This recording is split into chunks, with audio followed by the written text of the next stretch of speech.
যখন কোনো একটা যুবতীর মেয়ের বিয়ে ঠিক হয়ে যায় তখন বাপ ভাই ঘরে বসে বসে চিন্তা করে লাগবে তো 20 লাখ টাকা। ভাই তখন মনে করে যদি আব্বাকে বলি যে জমিটা বিক্রি করো না, মাত্র একটা জমি, তো আমার বোনটা মনে হয় সারা জীবন আমাকে বলবে তোর জন্য আমার বড় ঘরে বিয়ে হলো না। তোরকে দেখা দেখি বলছে আব্বা দিয়ে দেন গা জমিটা কাউকে। জমি বিক্রি হয়ে গেল, ভাই ইট ভাটার কুলি হয়ে গেল, আব্বাও ইট ভাটার কুলি হয়ে গেল। এরপরে মায়ের কানের নাকের যা ছিল সেগুলো সব চলে গেল। দুটো দুধের গায়ে ছিল এটাও বিক্রি হয়ে গেল। ভিটাটা 5 কাঠা ছিল, 2 কাঠা চলে গিয়ে 3 ভাইয়ের 3 কাঠা থাকলো। 3 ভাই বোনের বিয়ে দিতে গিয়ে তার আর ঘরে বাস করে না, লক্ষণপুরে থাকে না, হরিশ্চন্দ্রপুরে থাকে না, চেন্নাইয়ে গিয়ে লিভারের কাজে ঢুকে গেল। আব্বা কোথায় যাবে, ঘর ছেড়ে যেতে পারে না, ইট ভাটায় কাজ করতে লাগলো। ছোট্ট একটি বোন ভাই, সেও নতুন জামা ঈদের দিনে পায়নি। ঈদ করতে এসছে নতুন জামাই, বেটি এসছে 10,000 টাকা দিচ্ছে, মন উঠে না। কিন্তু ওই বিবিটা বাপের দিকে তাকিয়ে দেখছে একটা ছেঁড়া লুঙ্গি পরে ঈদের নামাজ পড়তে গেছে। বেটি গিয়ে বলছে আব্বা ঈদের দিনে কি নতুন একটা লুঙ্গি পাওনি? একটু নাটকের মতো মুচকে হেসে বলছে মা এটা তো নতুনই রে, সেই দিন একটু বাঁশে লেগে ছিঁড়ে গেছে, হালাকে ওটা হলো পুরাতন লুঙ্গি। এবার শিক্ষিতা মেয়ে, মাধ্যমিক দিয়েছে, বুঝে নিল বাপ আমার গরিব হয়ে গেছে। ভাই দুটি ঈদের দিনও বাড়ি আসে না, আনন্দের সুখটা ঘর থেকে উড়ে চলে গেছে। এরপরে ছোট ভাইটাকে বাথরুমের ভিতরে নিয়ে গিয়ে বলছে ভাই তোমার কি ঈদের নতুন জামা নয়? ছোট ভাইটা কেঁদে বলছে আব্বাকে বললাম, তো আব্বা বললো বকরা ঈদে দিব, তোর ভাইয়েরা আসবে তখন। তার মানে সেও পায়নি। গতকালকে কি খেয়েছো? বলে শাক ভাত। তার আগের দিনে বলে ডাল ভাত। তার আগের দিন কি খেয়েছো? ছোট ছেলে গোপন করছে না, ফুটফুট করে বলে দিচ্ছে সেদিনও বেগুন আর ভাত। তাহলে কি মাছ মাংস আব্বা কিনেন না? লম্বা করে টেনে বলছে বুবুরে সে তোমার বিয়েতে মাংস খেয়েছি, আব্বা আর কেনে না। যখনই বলেছে মেয়েটা ঢুকরে কেঁদে বলছে আমি কোন ডাকাতকে বিয়ে করেছিলাম, ডাকাতের বাচ্চা ডাকাত আমার বাপ ভাইয়ের সম্পদকে লুটে নিয়েছে। এর জন্যই মেয়েটা শ্বশুর বাড়িতে হাসতে পারে না, স্বামীকে সার্ভিস দেয় না, শ্বশুর শাশুড়িকেও ঠিক মতো ভাত দেয় না। তার মিজাজে ঢুকে গেছে আমার বাপ ছিঁড়া লুঙ্গি পরে ঈদ করবে, আর তোর বাপ মাসে মাসে লুঙ্গি চেঞ্জ করবে, আর আমাকে সপ্তাহে 13টা করে লুঙ্গি ধুয়ে দিতে হবে। এবার ওর মিজাজ গরম। ও ছিল দোকানে, মার্কেটে পিকনিক করেছে, ওখানে বন্ধুদেরকে নিয়ে আনন্দ করেছে। রাত্রি 1:30টায় মুরগা ভাত খেয়ে যখন ঢুকছে, বিবি রাগান্বিত অবস্থায়। বিবি হাসে না কেন? বিবির কাজ হচ্ছে স্বামী দেখলে মুচকিয়ে হাসবে, কিন্তু আমার বিবি হাসে না কেন? যেই গায়ে হাত দিতে এসে খবরদার আমার গায়ে হাত দেবে না। কি হলো রে সখিনা জরিনা, এত রাগ কেন করো? বলে আমার বাপের 22 লক্ষ টাকা তিলে তিলে বুঝিয়ে দাও, আর আমার যৌবনের দরকার নাই, সংসার করার দরকার নাই। আমার বাপের যদি 22 লক্ষ না বুঝিয়ে দাও তাহলে বুঝে নাও আমি মহিলা থানাতে আপিল করে দিব। সারা রাত ঘুম হয় না। বলছে ওই যে ট্রাক্টর কিনেছিলাম, ছেড়ে দে তোর বাপের ট্রাক্টর, খালি ঢোক গিলছে। কি বলবো কি বলবো, এতগুলি টাকা বাপ কোন দিকে ঘর বাড়ি করে উড়িয়ে দিল, জমি জমা কিনে আমি জরিনা খাদিজাকে জবাব দিতে পারছি না। গভীর রাত, সারা রাত খালি মালদার জেলখানার দরজাটা দেখছে, খুলছে, লাগাচ্ছে, আর তো শান্তি নাই। বিবির গায়ে হাত দিতে পারছে না। যখন ফজরের আজান হয়ে গেছে, মুরব্বী হাজি সাহেব নামাজ পড়ে এসে বেটাকে বলছে বেটা নামাজ পড়ে এটা লয়, বেটারে ওর দোকান খুলতে হবে। যখনই বলেছে বেটা ওঠ, কারণ সারা রাত তো ঘুমায়নি। দরজাটা খুলে চোখ কচলাইতে কচলাইতে বলছে শুয়োরের বাচ্চার বুকে লাত মেরে দিব। বাপকে যখনই বলেছে শুয়োরের বাচ্চা, গভীরভাবে কাঁদতে শুরু করে দিল। বেটা হায়, জীবনেও তো আমাকে এমন বলিসনি, তোকে 24 বছর পড়ালাম, তোকে 24 বছর মানুষ করলাম, তোকে বিয়ে পাস পর্যন্ত পড়ালাম, জীবনেও আমাকে কথা বললি না, শুধু ওই মেয়েটার জন্য তুই বললি। এটা বউ হয়েছে, আজ আমার বেটা হাত ছাড়া হয়ে গেল। বউয়ের দোষ দিতে শুরু করলো। কিন্তু বন্ধু রে, এখানে আপনার 1 বিঘা জমি আছে, আমি যদি টাকা দিয়ে জমিটা কিনে নিই, এরপরে যদি আপনি ধান চাষ করতে যান তো লাভ খাবেন, কারণ আপনি টাকার বিনিময়ে জমি বিক্রি করে দিয়েছেন। হে বেটার বাপ, তুমি টাকার বিনিময়ে বেটা বিক্রি করে দিয়েছ। যার বেটি ছিল সে কিনে নিয়েছে, আর তোমার বেটা নাই। ওই বেটার বইয়ের কাছ থেকে যদি তুমি পা দাবা নিতে চাও, কাপড় সাফ করা নিতে চাও, কপালে ঝাঁটা ছাড়া কিছুই জুটবে না, তোমার লাজ জুটবে। এবার লোকটা ডাকছে, মৌলানাকে ডাক, ইমাম সাহেবকে ডাক। বাপের মায়ের কি হক আছে বেটাকে বুঝিয়ে দেবে, কিন্তু বুঝিয়ে কাজ হবে না। সকালবেলায় 4খানা লুঙ্গি আর 4 কেজি মিষ্টি নিয়ে শ্বশুর বাড়ি হেঁটেছে। দেখছে এখন জেল থেকে বাঁচতে গেলে বউ আর শ্বশুর শাশুড়িকে ঠিক রাখতে হবে। প্রত্যেকটা বাড়িতে পণ নেওয়ার কারণে ছেলেরা বিক্রি হয়ে গেছে, মুরব্বীরা আর শান্তি পেয়েছে না। একবার বলবেন না ঠিক বললাম না ভুল? তাহলে ছোট ছেলেগুলো ওইদিকে চলে গেছে কেন? বাচ্চাগুলো জি, বিছানাগুলো কার? যতগুলো বিছানায় বাচ্চা তৈরি হচ্ছে, বিছানাগুলো মায়ের না বাপের? জোরে বলেন। কে বললে বাপের? ও গরুকে হুঁশি নাই যে একটা বিছানা তৈরি করি আমার বংশের ছেলে আমার বিছানায় হবে। পরের বংশের বিছানা নিয়ে এসে ও ছেলে বানাচ্ছে। আর আল্লাহ রসুল ফাইসালা দিয়ে দিয়েছেন, আলো ওয়ালাদলিল ফেরাসে, বিছানা যার সন্তান তার। যাদের বংশের বিছানায় ছেলে হবে, ছেলের টান সেই বংশ দিকে যাবে। কি খাটের দরকার আছে? মাটিতে সুর বাপের ভিটাতে। কিন্তু বুঝে না। মেয়েরা একটা কথা ঘুরিয়ে ঘুরিয়ে বলে না বারবার? আরে বলে না? মেয়েরা একটা কথাকে বারবার ঘুরিয়ে ঘুরিয়ে বলে কি বলে না? এই ভাই আমাকে 2টো রসগোল্লা খাইয়েছেন, বুঝছেন? দিয়ে রাস্তায় সেক্রেটারিকে বলছে, সেক্রেটারি সাহেব এটা আমাদের প্রধান বক্তা, 2টো রসগোল্লা খাওয়াইলাম। প্রথমবার কিছু মনে করলাম না। মাদ্রাসা এসে বলছে, এই এ করো তাড়াতাড়ি, নাস্তা টাস্তা, প্রধান বক্তা এসছে, 2টো রসগোল্লা খাওয়াইলাম। আমি মনে মনে ভাবছি, খেয়েই কি ভুল করলাম না কি রে বাবা? হরিশ্চন্দ্রপুরে খাইছে। খানিক পরে সভাপতিকে বলছে, জি মৌলানা সাহেব ট্রেনে নামলো, আমি গাড়ি করে নিয়ে এসেছি, 2টো রসগোল্লা খাইয়েছি। আচ্ছা বলেন এবার রুচ লাগবে? আরে বলেন রুচ লাগবে?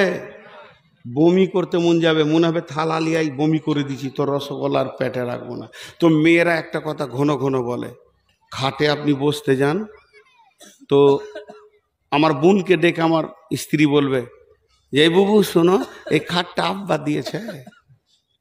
3 দিন পর আমার ছোট ভাইকে বলে, যে তোমার তা হয় খাট দিয়ে বাড়ি, যে আব্বা দিয়েছে। শুতে যাবো তো আমাকে বলবে আব্বা দিয়েছে খাটটা। আচ্ছা এর পরেও যদি ওই খাটে শুতেতে, এর কত বড় বেহায়, আর চামড়া কত মোটা, লজ্জা আছে ও বেটা ছেলে হয়? সালা আমি যদি হতাম তো একটা টোটো ভাড়া করে খাটকে গুটিয়ে দিয়ে বলতাম, যা দিয়ে আজকে তুই নিচে সুদ ছেলে পিলে হয় কিনা দেখছি, খাটেই শুতে হবে। আজীব ব্যাপার।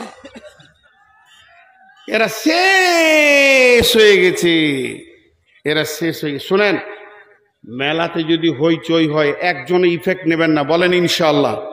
ওখানে যদি কেউ কাউকে ধরেও পড়ে থাকে তো যেন না, কারণ ওই ধারে শয়তান কাজ চালাচ্ছে। এবার চলে আসেন, আল্লাহ তাবারাক ওয়া তাআলা বললেন, পুরুষের দল তোমরা নিজের পয়সা খরচা করে দেখো, বিবি ফ্যামিলিকে শান্তি দেবে। এরপর আল্লাহ ছেলেদেরকে বাদ দিয়ে মেয়েদেরকে বলছে, ওরে আমার বেটির দল, ও আমার মেয়ের দল, ওরে আমার কলিজার টুকরা মা বেটি, এবার কান করে শোনো। এতক্ষণ বেটা ছেলেদেরকে বললো মাল তোরা খরচা কর, এবার বেটিদেরকে আল্লাহ বলছেন যে ফাসসালিহাতুন কানিতাতুন হাফিজাতুল লিল গায়বি বিমা হাফিজাল্লাহ। ওরে আমার মা, ওরে আমার বোন, যে মেয়েটার কাছে তিনখানা গুণ আছে, যে মেয়েটার ভিতরে তিনটে গুণ আছে, আমার যে বেটির ভিতরে তিনটে গুণ আছে, আমার রব বলছে ওকে যে ঘরের বউ বানাবেন ওই ঘরটা শান্তিতে থাকবে, ওর বাপ ভাই শান্তিতে থাকবে, পাড়া প্রতিবেশী শান্তিতে থাকবে, ওই মেয়েটি আস্তে আস্তে ধীরে ধীরে জান্নাতে চলে যাবে। পৃথিবীর বুকে যদি আপনি মনে করেন, ওরে আমার বেটি, তুমি যদি মনে করো আমাকে আমার স্বামী ভালোবাসুক, আল্লাহ ভালোবাসুক, আমি যে পাড়া প্রতিবেশীর সঙ্গে থাকবো তারাও ভালোবাসুক, আমার বদনাম যেন না হয়, আমার দুনিয়াটাও যেন ভালো হয়, আখেরাতটাও যেন ভালো হয়, তা আমার আল্লাহ বলছেন তোমাদের ভিতরে তিনটে গুণ নিয়ে এসো। তোমার ভিতরে যখন তিনটে গুণ চলে আসবে, তুমি আল্লাহর কাছে ভালো, রসুলের কাছে ভালো, স্বামীর কাছে ভালো, শ্বশুরের কাছে ভালো। তিনটে গুণ। নাম্বার এক ফাসলিহা, সলেহা হয়ে যাও। সলেহা কাকে বলে? কোন জিনিসটাকে সলেহা বলে? সল্লাত খামসাহা, সামাত সাহারাহা, আহসানাত ফারজাহা, আতাত বালাহা। যে নারী পাঞ্জেগানা নামাজ পড়িবে, রমজানের রোজা কব নাহি ছাড়িবে, নিজ ইজ্জতের রাখিবে খেয়াল, স্বামীর সেবা করে যাবে বাঁচতে যত কাল, এই মেয়েটি হলো সলেহা। চারখানা আমল সে করবে, 5 ওয়াক্তের নামাজকে সে পড়বে, সে রমজান মাসে রোজা রাখবে এবং গোটা শরীরটা সে পর্দার ভিতরে রাখবে, আর স্বামীর ইতাআত করবে, স্বামীর অবাধ্য হবে না। আমার আল্লাহ মেয়েটাকে সলেহা বলছেন।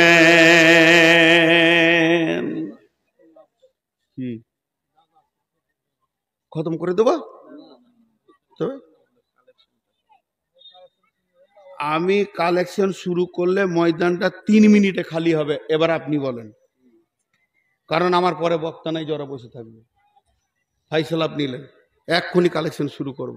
আমি জানি, মানে আমাকে চিঠি দেয় খালি যখনই বায়ান জমবে, তখন মাদ্রাসা খালি লুটেলে রে জমে ছেড়ে বায়ান সব টাকাটি মনে হয় দিয়ে দেবে।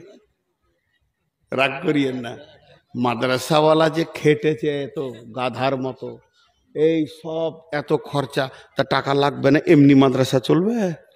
মাদ্রাসাওয়ালা যে টাকার লেগে জান ছিঁড়াছিঁড়ি করে, নিজের পকেটে তো ভরবে না, চালাবে মাদ্রাসা, ঠিক না বল?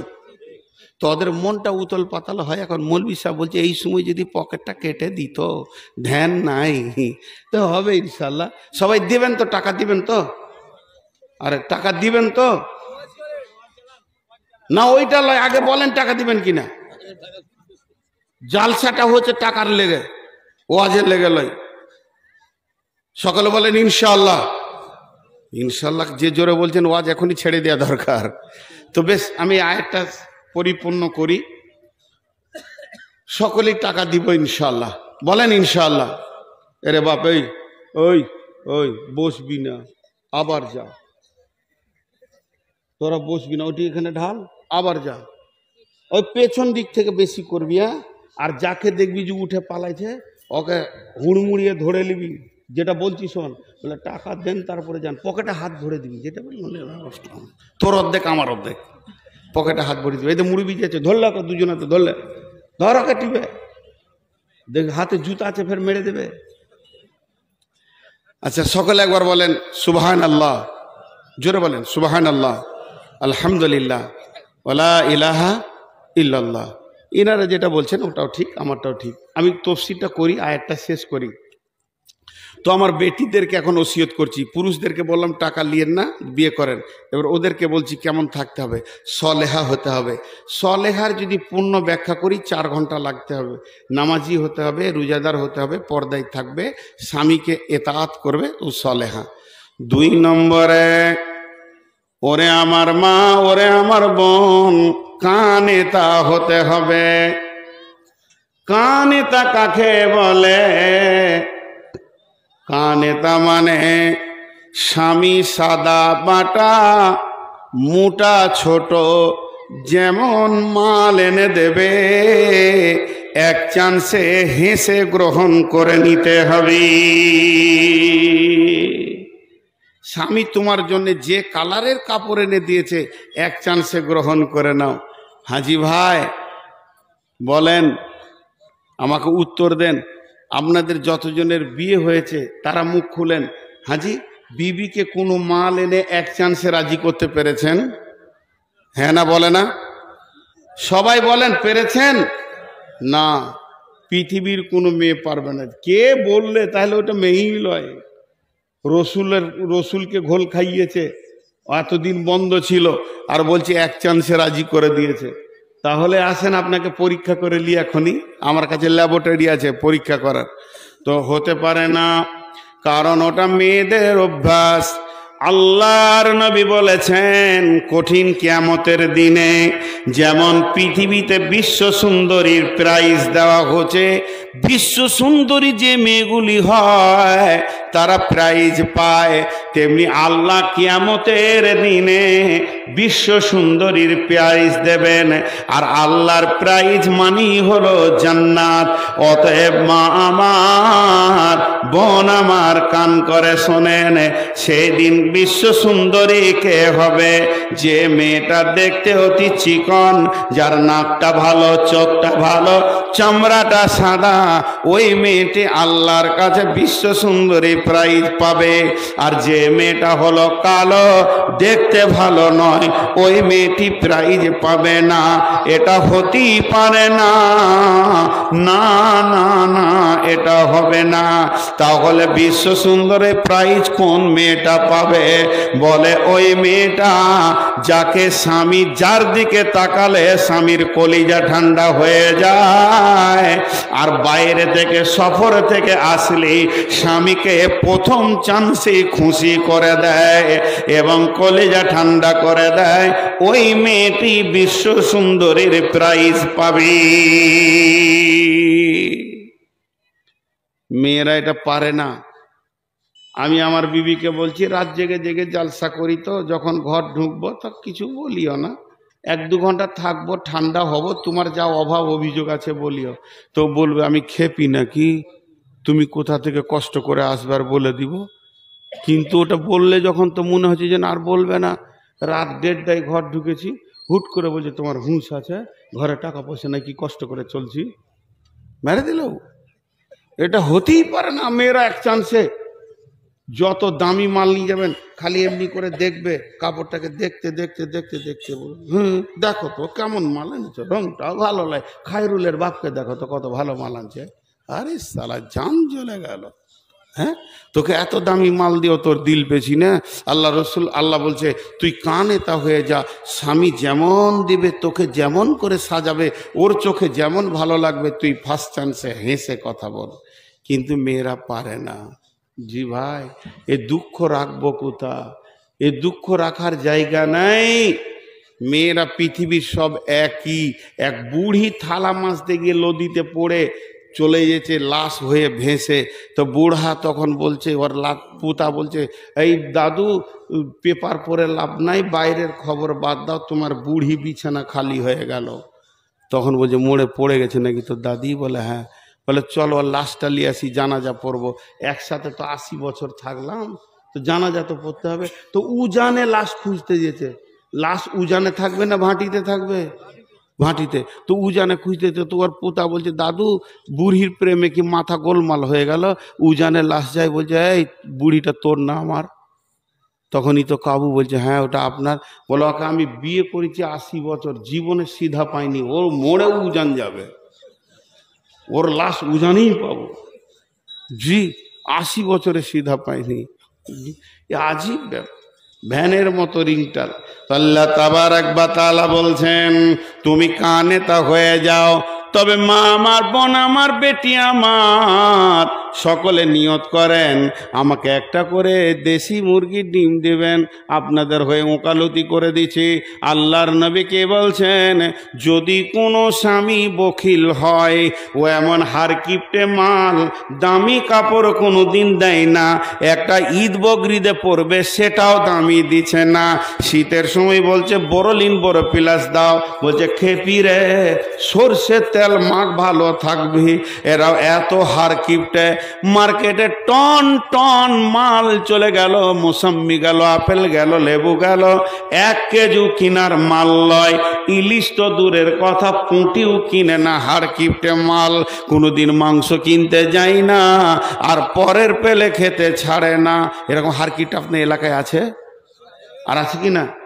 ও আমার মা, ওরা আমার বোন, আপনার স্বামী যদি হারকিপটে হয় তো আপনি ওর টাকা চুরি করে ইলিশ মাছ খান, গুনাহ হবে না। হ্যাঁ, টাকাকে চুরি করেলেন, চুরি করে ইলিশ খান, লেবু খান, আপেল খান, কিন্তু ওই মাছের কাঁটা আর মাংসর হাড় আর লেবুর ছাল অন্য জায়গায় অন্য জনের অংশে ফেলে দিয়ে আসবে। হ্যাঁ, আর আলু আর ডাল ভাত রেঁধে বসে থাকবে, তার আগে মাছ শেষ। জি, ওটা তুমি কিনে ছেলে পিলে খেয়ে নাও আর হাঁড়ি ধুয়ে রেখে দাও। বকিল হারকিপটা ওরই মাল চুরি করে খাও, কিন্তু ওর মাল চুরি করে তুমি তোমার বাপকে, ভাইকে, বোনকে দেবে, এটা হারাম। ওটা আসছে কোরআনের আয়াতে। কিন্তু চুরি করে খাওয়া যাবে। কতটা? যতটা পরিমাণে তোমাকে খেতে লাগে, বড় প্লাস বোরোলিন কিনতে লাগে, ওই পরিমাণে চুরি করতে পারো। 2টা বাদাম খেতে মন গেছে, চুরি করতে পারো, কারণ ও হারকিপটে মাল। কে বলেছেন? বিশ্বনবী। কোথায় পেলেন? দলিল নেন। বিশ্বনবীর চাচার নাম হচ্ছে আবু সুফিয়ান, হারকিপটে মাল ছিল। বিশ্বনবীর নিজের চাচা আবু সুফিয়ান হারকিপটে মাল। আবু সুফিয়ানের সঙ্গে হিন্দার বিয়ে হলো। ফাতে মক্কার পর হিন্দা ঈমান আনলো, তওবা করলো। বিশ্বনবীর চাচা আমির হামজার কলিজা চাবিয়েছিল হিন্দা। সেই হিন্দা যখন তওবা করলো, ঈমান আনলো, আবু সুফিয়ানের সঙ্গে তার আগে বিয়ে হলো। এ আবু সুফিয়ান এত হারকিপটে মাল, ভালো জিনিস কিনে না। বিশ্বনবীর কাছে গেল হিন্দা, গিয়ে বলছে, ও বেটা মোহাম্মদ, তোমার চাচা বড় হারকিপটে মাল, কিছুই কিনতে চায় না। তখন আল্লাহর নবী বললেন, চাচি জি, হারকিপটেদেরকে জলসা করো, পারা যাবে না। তোমাকে আমি আখেরি পয়গাম্বার পাওয়ার দিছি, চুরি করো আর খেয়ে যাও, গুনাহ হবে না। কুলপি মালাই খাও, গুনাহ হবে না। জি ভাই, আপনারা যদি উঠেন তো আমি কালেকশন শুরু করব, মাদ্রাসার লস করব না। জি, আল্লাহর ওয়াস্তে বলছি, হাতগুলো ধরে বসেন। আর মাঝে একটা ছোট্ট কথা বলছি, হজ বা উমরা করতে চাইলে আমার নাম্বারে যোগাযোগ করবেন। মাদ্রাসার সেক্রেটারি যে আছে ওদের কাছে আমার নাম্বার আছে, যোগাযোগ করবেন। আমি নিজে ট্রাভেলস খুলেছি, হজ এবং উমরাতে লোক নিয়ে যাচ্ছি, সহি শুদ্ধভাবে মক্কা মদিনার সমস্ত ইতিহাসগুলো নিজে থেকে ঘুরিয়ে বুঝিয়ে দেবো কোন জায়গায় কি ছিল। এটা আমি বলে নিচ্ছি, হজ বা উমরায় গেলে আপনারা আমার সঙ্গে যোগাযোগ করবেন। তো যে কথা বলছি, কান এটা হতে হবে, কিন্তু অতি বকিল হলে ও চুরি করে খেতে পারে। এরপরে আল্লাহ বলছেন, ওয়াল হাফিজাতুল লিল গায়বি বিমা হাফিজাল্লাহ। মেয়েদের কাছে 3খানা মাল আছে, আমার রব বলছে এগুলিকে তুমি হিফাজত করো। যেমন আমার বিবিকে আমি বর্ধমানে রেখে এসেছি, তার মাথা থেকে পা পর্যন্ত এই বডিটা হলো আমার। ওটাকে দিয়ে কাউকে আনন্দ দিতে পারে না, মুখে হেসেও আনন্দ দিতে পারে না। 2 নম্বর, একটা পুরুষ মেয়ের পেটে তার সম্পদকে পৌঁছিয়ে দেয়, এটাকে ওষুধ খেয়ে নষ্ট করে দিতে পারে না। 3 নম্বর, আমার ঘরে চাল ডাল যা আমি রেখে এসেছি এগুলোকেও যেন নষ্ট না করে দেয়। যে আমার আল্লাহ বলছেন, ওয়াল হাফিজুনা লিল গায়বি বিমা হাফিজাল্লাহ, তোমরা ওই মালকে হেফাজত করো। স্বামীর মালকে চুরি করে বাপ ভাইকে মাকে দিয়ে দিও না। এমনকি স্বামীর মাল চুরি করে দানও করতে পারো না, স্বামীর বিনা পারমিশনে তোমার দান করা যাবে না। তবে তোমাকে খেতে যদি মন যায়, আর স্বামী যদি এনে দেয় চুরি করা যাবে না। আর স্বামী যদি হার কিপটে মাল হয় তাহলে চুরি করে খাওয়া যাবে।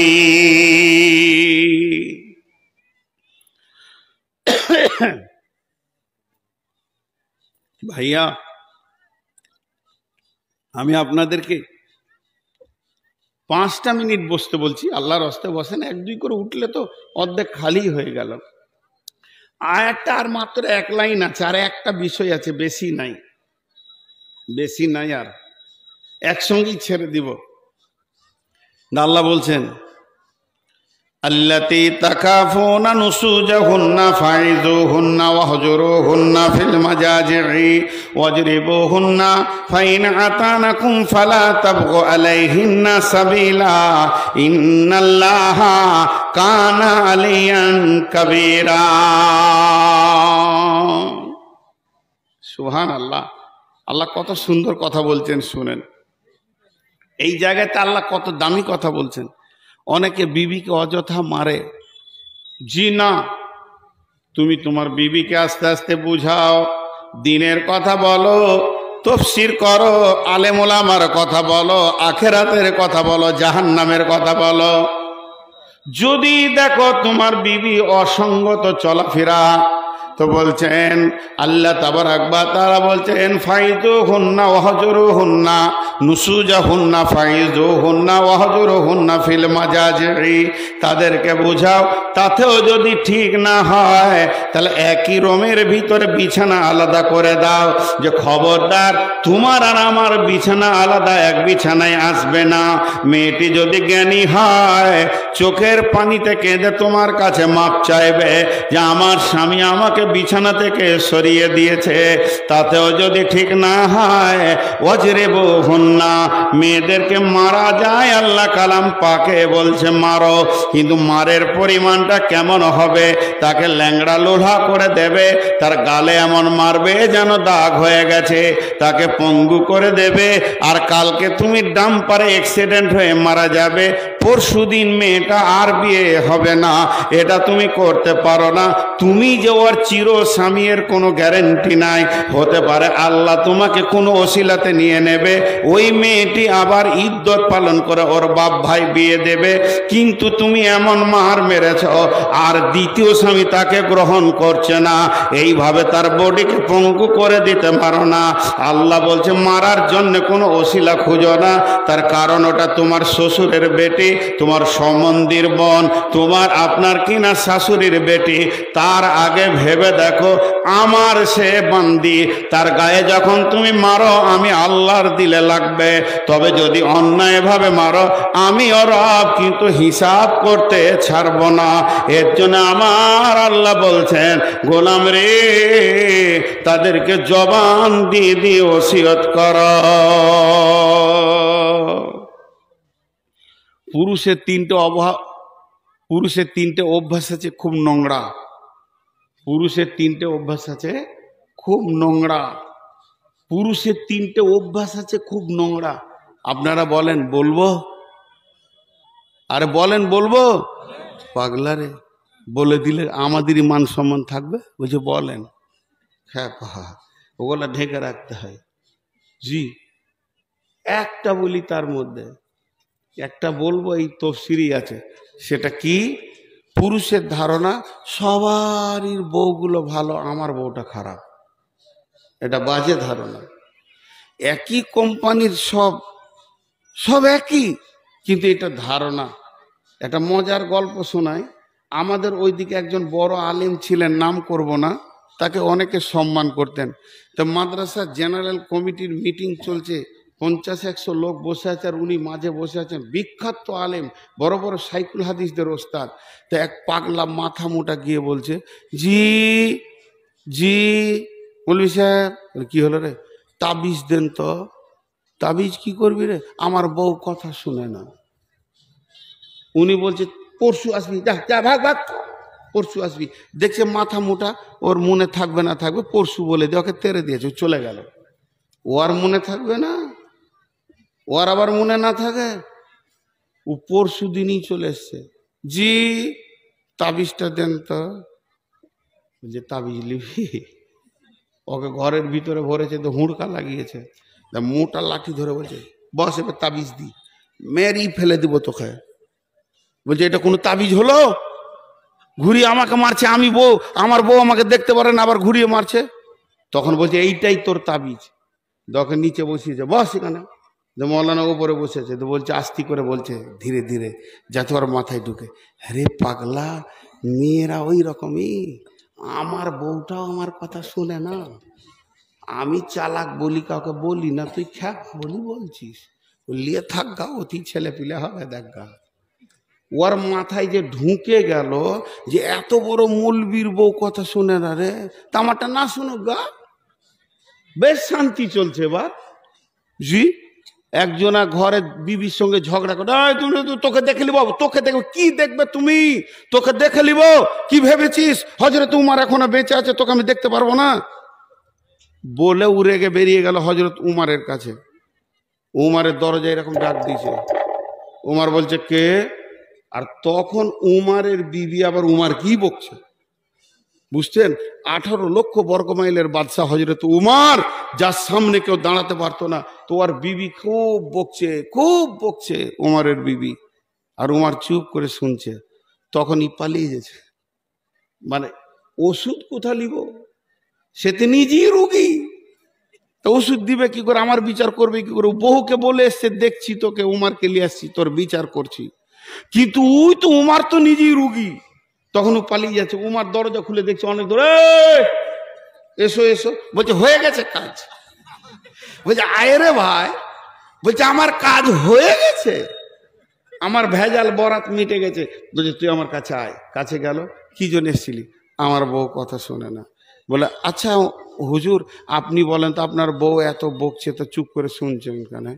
বলছে খেপা শোন, আমার বিবি আমার কাপড় সাফ করে, আমাকে রান্না করে খাওয়ায়, আমাকে মাথা হাত পা দেবে দেয়, ঘর বাড়ি সাফ করে, আমার ছেলের পায়খানা পেশাব সাফ করে, আমার ছেলেকে দুধ খাওয়ায়, সে কোলে করে পেটে করে আমার সন্তান মানুষ করেছে।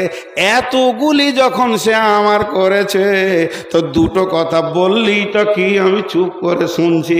বলছে হুজুর ওই জন্যই বলছি আমার ভেজাল চুকে গেছে, আর বিচার করতে হবে না, ও বকুক আমি আমরা শুনবো। শুনছে বসে, দেখে স্বামীটা এত ভালো হলো কি করে রে, এত কথা বলো গরম করা যেছে না। তো আল্লাহ বলছেন যে খবরদার তুই ভাবিস না যে লোকের বউটা ভালো আমার বউটা খারাপ। এক বেচারা এই আপনাদের বাঁধের ধারে জমি এমনি করে করে ঠিক করছে, জমির আলগোলাকে, আর তার মাত্র 15-20 মিনিট আগে বিবির সঙ্গে কথা কাটাকাটি করে এসেছে, আর জমির আল ঠিক করতে করতে আধ ঘন্টা পর আর মাঞ্জা ধরে গেছে, তো উঠে দাঁড়িয়েছে, হাতে কুদাল আছে, আর অমন সময় একটা মোটরসাইকেল করে পেরিয়ে চলে গেল, তো বউটা ওর কাঁধে হাত দিয়েছে আর মোটরসাইকেলে যেছে, ওই সুখ দেখে ওর হাত থেকে কুদাল পরে পা কেটে গেল। বলছে ও কত সুখে আছে, আমার বউটাই খারাপ। খানিক পর টোটো চেপে হসপিটাল যেছে, তো দেখছে সুইচ গেট মোড়ে ওই মোটরসাইকেলওয়ালা বউটাকে মোটরসাইকেলের পাশে দাঁড় করিয়ে দিয়ে এক মৌলবীর সঙ্গে কথা বলছে। ওই মৌলবীটা আবার আপনার গাঁয়ের মসজিদের ইমাম। তো আমাদের ইমাম গল্প করছে, হাত পা চিকিৎসা করে, ইঞ্জেকশন নিয়ে, ব্যান্ডেজ করে, ওষুধ নিয়ে এসে ঘর ঢুকলো। তখন জোহর আসর নামাজ পড়ে মাগরিবের পর ইমাম সাহেবকে পেয়েছে। ইমাম সাহেব বাড়ি গিয়েছিল, মাগরিবে এসছে, যে মাগরিবে ওর রুমে গিয়ে বলছে মৌলানা একটা কথা জিজ্ঞেস করছিলাম, আজকে বেলা 12টার দিকে, 11:30-12টার দিকে একটা ছেলের সঙ্গে সুইচ গেটে কথা বলছিলেন, ছেলেটা কোথাকার? বলছে ও ছেলেটা আমাদের গ্রামে খলিল চাচার বেটা, ও বিয়ে করেছে এদিকে লাভাতে, তো বউটা নিয়ে দিকে যাচ্ছিল, আমার সঙ্গে দেখা হলো। কি বলছিল? বলছে ভাই রে বউকে নিয়ে খুব অশান্তি, একটা তাবিজ দেন। বলছে ওরে কপাল রে, ওরই লেগে পা কাটলো ও অশান্তিতে। তা আপনারা মনে মনে ভাবছেন যে মৌলবীদের বউগুলো ভালো, সব 90 ডিগ্রি অ্যাঙ্গেলের বেঁকা। অতএব ওকে ওইভাবে নিয়ে চলতে হবে, কোরআন বলছেন। এবার গোটা আয়াতটা দেখেন। প্রথমে আল্লাহ বললেন হে মহিলার দল, সারা পৃথিবীর পুরুষেরা তোমাদের নেতা হবে, তোমরা তাদের অধীনস্থে চলবে। ও পুরুষ আর মহিলা, তোমাদের মধুর মিলনে আমি সন্তান দিই, সন্তানের ব্যাপারে কেউ কারো ওপরে যাবে না। তারপরে বললে হে মেয়েরা, তোমরা যদি নেককার হতে চাও, সলেহা হও, অল্পে সন্তুষ্টি হও, মা স্বামীর মালের হেফাজত করো। ও পুরুষের দল, তোমরা যদি দুনিয়া ভালো করে করতে চাও তো বিবিকে আগলে রাখো, মহব্বত করো, ভালোবাসা দাও এবং তাকে ধুমক টুমক দাও, প্রয়োজনে একটু আঘাত করো, কিন্তু মারার জন্য রাস্তা খুঁজিও না। ওটা আমার বান্দে, তোমার শ্বশুর হিসাব লিবে না কয় লাঠি মেরেছ, তোমার শাশুড়ি লিবে না, তোমার শালা নেবে না, আমি কিন্তু কিয়ামতের মাঠে তিলে তিলে হিসাব বুঝে নিব। আমার বান্দিকে অযথা মারবে না।